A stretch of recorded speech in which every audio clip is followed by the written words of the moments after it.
Almost every summer growing up, I would spend almost the entirety of it visiting my grandparents in Mexico. And something that I remember, other than like really fun times with my cousins and playing games and running around and all the fun things that you do at grandparents' house over summer, I also have a lot of memories of us praying together, which I guess as a kid wasn't that exciting, but looking back, I really appreciate, because my abuelitos, my grandparents, were daily mass goers. And so when I stayed there, I had to go to daily mass with them, and I didn't love it because it was at 6:45 in the morning, which is very early. My grandma she had like this little song that she would sing to me so that I would wake up and be sure that I would be ready on time to join them for mass. And that was just so cool. They were so diligent about that practice. And that was in the mornings, and then in the evenings before we would go to bed, my grandparents were also really good about praying the rosary every night. And so that was something that we would do together. That was really cool. And I loved it because anytime my grandpa would forget like what the next mystery was, my grandma would always fill in. And then my grandpa also had like a whole litany memorized, just every title of the Virgin Mary, like from memory, which was so cool. And we would just pray that and then go to bed, and it would just be a great day with mass and a rosary.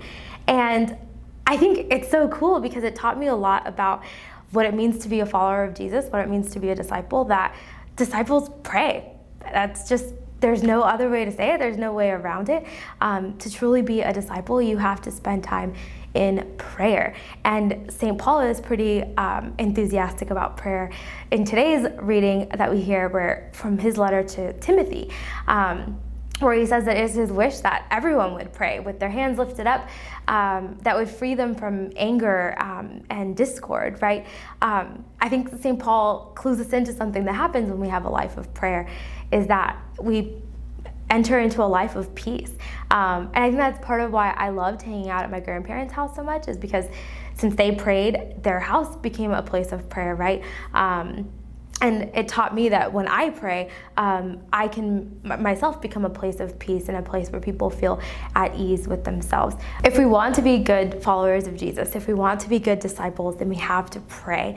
And prayer could look a little bit different for everybody, the way that we pray, but the praying part is definitely non-negotiable. And so I want to encourage you to figure out, like, what is the best way that you pray? You might find that you pray the best when you're outdoors enjoying creation and admiring God for all the things that He has made. You might find that you pray really well by playing praise and worship music and letting those lyrics draw you a little bit closer to God. You might find that you pray really well when you're creating something, when you're drawing or sketching or crafting something out and recognizing God in your own creativity and feeling close to Him there.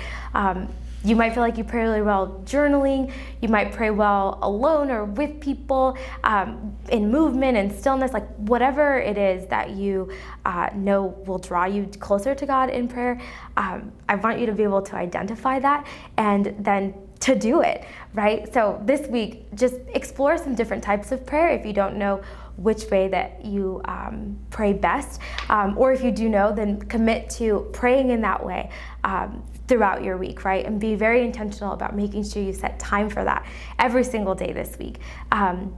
And really dive into that relationship with prayer, or that relationship with God through prayer. Because when we pray, we grow in trust of God, right? Disciples who pray know that they are with God in the highs and lows of life, when things are going great, when things are going poorly, when things are just boring and steady, or things are changing. Like, prayer allows us to have that relationship with the Lord that is required of us as disciples. And so as you pray this week, what's the way that leads you closer to God? Let us know below. How do you pray? What is the way that you feel closest to the Lord? What is the way that leads you deeper and deeper into relationship with Him? Let us know in the comments below. And if there's anything else that stood out to you from the readings this week, if anyone shares something super awesome in your Summit group, you can also leave that too. We'd love to hear all about it. Make sure you subscribe if you like this video, and share it with someone who maybe is struggling to pray and needs some ideas. And then make sure you come back next week, because we still got a lot more reflecting to do on the Sunday readings, and I'm excited to do it with you. So until then, I am praying for you, and I'll see ya.